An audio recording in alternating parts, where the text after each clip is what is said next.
ራሔልም ለያዕቆብ ልጆቹን እንዳልወለደች ባየች ጊዜ በእህቷ ቀናችባት። ያዕቆብንም ልጅ ስጠኝ፣ ይህስ ካልሆነ እሞታለሁ አለችው። ያዕቆብም ራሔልን ተቆጥቶ በውኑ እኔ የሆድን ፍሬ በነሳሽ በእግዚአብሔር ቦታ ነኝን? አላት። እርሷም ባሪያዬ ባላ እነሆ አለች። ድረስባት፣ በእኔም ጭን ላይ ትውለድ፣ የእርሷም ልጆች ለእኔ ደግሞ ይሁኑልኝ አለች።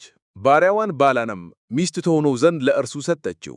ያዕቆብም ደረሰባት፣ ባላም ጸነሰች፣ ወንድ ልጅንም ለያዕቆብ ወለደችለት። ራሔልም እግዚአብሔር ፈረደልኝ፣ ቃሌንም ደግሞ ሰማ፣ ወንድ ልጅንም ሰጠኝ አለች። ስለዚህ ስሙን ዳን ብላ ጠራቸው። የራሔልም ባሪያ ባላ ደግማ ጸነሰች፣ ለያዕቆብም ሁለተኛ ወንድ ልጅን ወለደች። ራሔልም ብርቱ ትግልን ከእህቴ ጋር ታገልኩኝ አሸነፍኩም አለች። ስሙንም ንፍታሌም ብላ ጠራቸው። ልያም መውለድን እንዳቆመች ባየች ጊዜ ባሪያዋን ዘልፋን ወሰደች፣ ሚስት ትሆነውም ዘንድ ለያዕቆብ ሰጠችው። የልያ ባሪያ ዘልፋም ወንድ ልጅን ለያዕቆብ ወለደች። ልያም ጉድ አለች፣ ስሙንም ጋድ ብላ ጠራችው። የልያ ባሪያ ዘልፋም ዳግመኛ ለያዕቆብ ወንድ ልጅን ወለደች።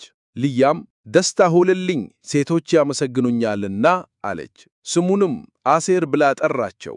ሮቤል ስንዴ በሚታጨድበት ወራት ወጣ፣ በእርሻም እንኮይ አገኘ፣ ለእናቱ ለልያም አመጣላት። ራሔልም ልያን የልጅሽን እንኮይ ስጪኝ አለቻት። እሷም ባሌን መውሰድሽ በእውኑ ጥቂት ነገር ነውን? አሁን ደግሞ የልጄን እንኮይ ልትወስጂ ትፈልጊያለሽን? አለቻት።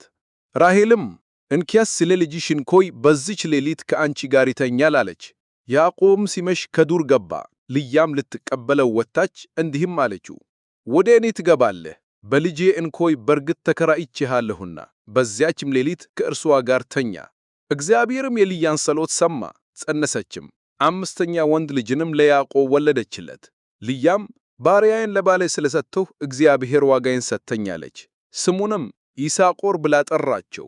ልያም ደግማ ጸነሰች፣ ስድስተኛ ወንድ ልጅንም ለያዕቆብ ወለደችለት። ልያም እግዚአብሔር መልካም ስጦታን ሰጠኝ፣ እንግዲህስ ባሌ ከኔ ጋር ይኖራል፣ 6 ልጆችን ወልጄለታለሁ አለች። ስሙንም ዛብሎን ብላ ጠራቸው። ከዚያም በኋላ ሴት ልጅን ወለደች፣ ስሟንም ዲና አለቻት። እግዚአብሔርም ራሔልን አሰበ። እግዚአብሔርም ተለመናትና ማኅፀኗንም ከፈተላት፣ ጸነሰችም፣ ወንድ ልጅንም ወለደችና እግዚአብሔር ስድቤን አስወገደ አለች። ስሙንም እግዚአብሔር ሁለተኛው ወንድ ልጅን ይጨምርልኝ ስትል ዮሴፍ ብላ ጠራቸው። ራሔልም ዮሴፍን ከወለደች በኋላ ያዕቆብ ላባንን እንዲህ አለው፣ ወደ ስፍሬና ወደ አገሬ እመለስ ዘንድ አሰናብተኝ፣ ስለ እነርሱ የተገዛሁላቸውን ሚስቶቼንና ልጆቼን ስጠኝና ልሂድ፣ የተገዛሁልህን መገዛት ታውቃለህና አለው። ላባንም በዐይኔ ፊት ሞገስን የማገኝ ብሆንስ ከዚሁ ተቀመጥ፣ እግዚአብሔር በአንተ ምክንያት እንደ ባረከኝ ተመልክቼሃለሁና አለው።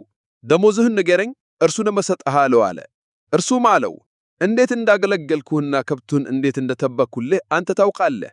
ከእኔ መምጣቴ በፊት የነበረህ ጥቂት ነበርና ዛሬም እጅግ በዛ። ወደ አንተ በመምጣቴም እግዚአብሔር ባረከ።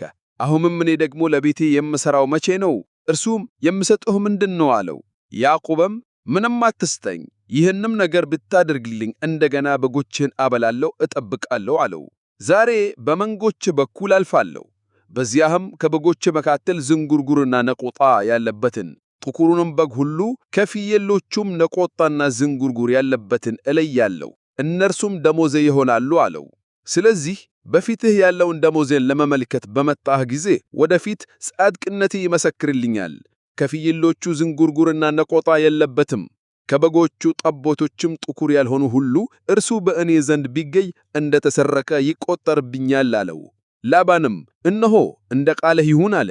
በዚያም ቀን ከተባቶቹ ፍየሎች ሽምልመሌ መሳይና ነቆጣ ያለባቸውንም ከእንስዮቹም ፍየሎች ዝንጉርጉርና ነቆጣ ያለባቸውንም ነጭ ያለበትን ማንኛውንም ሁሉ ከበጎቹ መካከል ጥቁሩን በግ ሁሉ ለይቶ ለልጆቹ ሰጣቸው።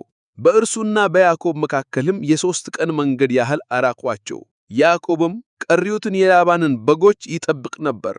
ያዕቆብም ልትን ሎዝ የርሞን ከሚባሉ እንጨቶች እርጥብ በትርን ወስዶ በበትሮቹ ውስጥ ያለው ነጭ እንዲታይ ነጭ ሽምልመሌ አድርጎ ላጣቸውንም በትሮች በጎቹ ውሃ ሊጠጡ በመጡ ጊዜ በውሃ ማጥጫ ገንዳ ውስጥ በበጎቹ ፊት አኖራቸው። በጎቹም ውሃ ሊጠጡ በመጡ ጊዜ ይጎመኛሉ። በጎቹም በትሮችን አይተው መጎብኘታቸውን የተነሳ ጸነሱ።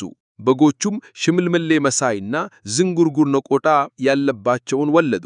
ያዕቆብም ጠቦቶቹን ለየ። ሽምልምሌ መሳይና ጥቁር ያለባቸውን በጎችንም ሁሉ በላባን በጎች ፊት አኖራቸው። መንጎቹንም በልብቻቸው አቆማቸው፣ ወደ ላባን በጎች አልጨመራቸውም። እንዲህም ሆነ የበረቱት በጎች በጎመኙ ጊዜ በጎቹ በትሮችን አይተው በበትሮቹ አምሳል ይጸንሱ ዘንድ ያዕቆብ በትሮቹን በውሃ ማጥጫ ገንዳ ውስጥ በበጎቹ ፊት አደረገ። በደከሙት በጎች ፊት በትሩን አያደርገውም። በደከሙትም ለላባን በበረቱትም ለያዕቆብ ሆኑ። ያ ሰውም እጅግ ባለጠጋ ሆነ። ብዙም ከብት፣ ሴቶችንም፣ ወንዶችንም ባሪያዎች፣ ግመሎችንም አህዮች ሆኑለት።